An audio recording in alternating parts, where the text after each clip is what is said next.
Assalamualaikum warahmatullahi wabarakatuh. A'udzubillahi minasyaitonirrajim. Bismillahirrahmanirrahim. Alhamdulillah wa syukrulillah wala haula wala quwata illa billah. Asyhadu an la ilaha illallah wahdahu la syarikalah wa asyhadu anna Muhammadan abduhu wa rasuluh. Allahumma shalli wa sallim wa barik ala sayyidina wa maulana wa habibina Muhammad wa ala alihi wa ashabihi ajma'in. Amma ba'd. Qala Allah Ta'ala fi kitabihil karim. A'udzu billahi minasyaitonir rajim. Bismillahirrahmanirrahim. Wa aqimis shalah lidzikri.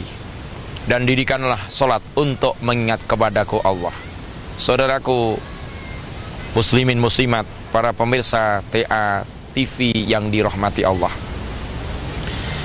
Alhamdulillah, syukur yang banyak hari ini kita masih diberikan sehat, masih diberikan berjuta-juta nikmat oleh Allah. Semoga ini bisa kita syukuri sebagai sarana untuk ibadah kepadanya. Dan tidak lupa salawat serta salam kita sampaikan kepada uswah dan qudwah kita Rasulullah SAW. Dan semoga kita selalu mendapat syafaatnya di yaumul qiyamah nanti. Allahumma amin. Saudaraku, para pemirsa TA TV dimanapun berada, setiap hari kita sholat, baik yang fardu maupun sunnah.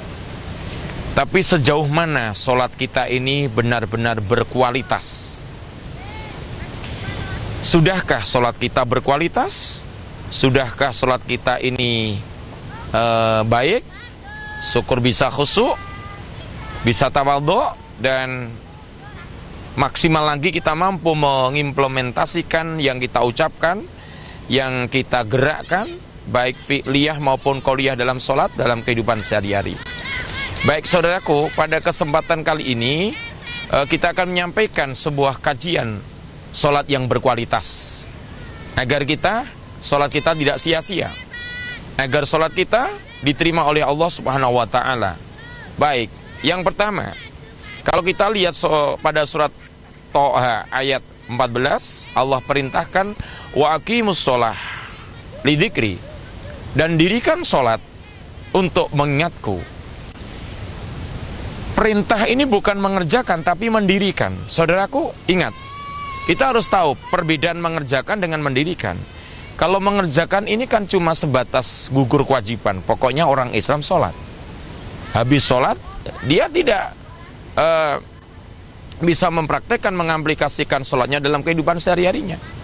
Maka masih ada orang sholat yang mencuri, masih ada orang sholat yang korupsi, ada orang yang sholat masih bohong, ada orang sholat masih berbuat dosa.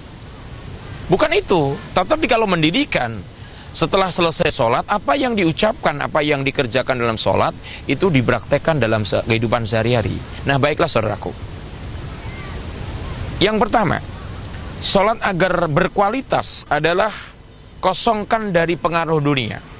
Jadi ketika kita sudah niat bismillahirrahmanirrahim, usolli fardhu dhuhri, usolli fardhu asr, dan seterusnya, ketika angkat tangan Allah Akbar, kosongkan masalah duniawi dua ini, harta, mobil, rumah, keluarga. Kenapa? Karena saat kita sholat itu komunikasi kita kepada Allah, bicara kita sama Allah, berhadapan langsung dengan Allah. Nah, maka urusan duniawi hilangkan sebentar, lupakan sebentar, kosongkan dari akal pikiran kita semuanya. Insya Allah sholat kita akan berkualitas. Allahu Akbar, bayangkan bahwa di hadapan kita adalah Allah. Bayangkan bahwa kita ini sedang berhadapan dengan Allah. Bayangkan kita sedang matur sama Allah, minta sama Allah. Yang kedua saudaraku, sholat yang berkualitas adalah usaha tafahum. Apa artinya? Kita berusaha semaksimal mungkin memahami apa yang kita baca. Contoh, kita baca Fatihah, kita baca ihdinas siratal mustaqim. Ya Allah, tunjukkan aku ini ke jalan yang lurus,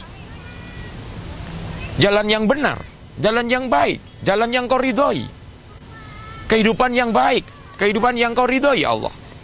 Maka setelah kita sholat dengan pemahaman kita apa yang kita ucapkan dalam sholat, maka kita harus selalu jalan yang benar hidup ini. Jangan senang menggak-menggok yang tidak baik, yang dosa. Berarti itu kan tidak ihdinas siratal mustaqim lagi. Maka dengan memahami apa yang sedang kita baca, kita bisa melanjutkan dalam praktek kehidupan sehari-hari. Nah, kemudian yang ketiga, saudaraku, sholat yang berkualitas lagi itu yang bagaimana? Yang ketiga, adanya sifat roja, berharap besar kepada Allah. Jadi dalam sholat kita minta, berharap, kepingin sekali sholat kita diterima Allah. Apa gunanya kita sholat setiap hari, malam tahajud, pagi duha, Jumatan, Idul Fitri, Idul Adha, kemudian sholat jamaah dimanapun juga, tapi kalau kita tidak diterima oleh Allah, apa gunanya? Kita cuma kesel, capek, kan gitu. Nah, maka kita harus punya sifat roja. Sholatku ini diterima oleh Allah, sehingga kita melaksanakan sholat dengan sungguh-sungguh, dengan betul-betul. Gerakannya diperhatikan, tumak ninahnya tidak tergesa, Allah Akbar, bukan itu, tapi dengan pelan-pelan. Karena kita berharap sopan kita, adab kita sholat kepada Allah dengan berharap diterima. Kemudian yang keempat, saudaraku, adanya sifat khauf, bahwa sholat ini menumbuhkan takut kita kepada Allah. Takut untuk berbuat dosa, takut untuk berbuat maksiat, takut melanggar aturan Allah. Jadi dalam hati kita ketika sholat, ya Allah, aku ini takut samamu, ya Allah, lindungi aku dari azabmu, ya Allah. Habis sholat, dia akan berhati-hati karena khauf kepada Allah. Dan yang kelima, adanya rasa malu kepada Allah. Kita sholat di hadapan Allah, pikiran kita udah kemana-mana, malu. Kita matur sama Allah dengan adab yang baik. Maka sholat yang berkualitas karena kita punya malu sama Allah, sehingga habis sholat kita tidak akan melakukan hal yang tidak baik. Meskipun orang lain tidak tahu, tapi kita tetap malu sama Allah. Aku tidak akan berbuat jelek karena aku dilihat Allah. Inilah sholat yang berkualitas, yang mampu menumbuhkan 5 sifat yang diridhai oleh Allah. Semoga semakin hari, mulai hari ini, sholat kita betul-betul berkualitas. Amin. Kurang lebih mohon maaf. Wallahul muwafiq ila aqwamit thoriq. Assalamualaikum warahmatullahi wabarakatuh.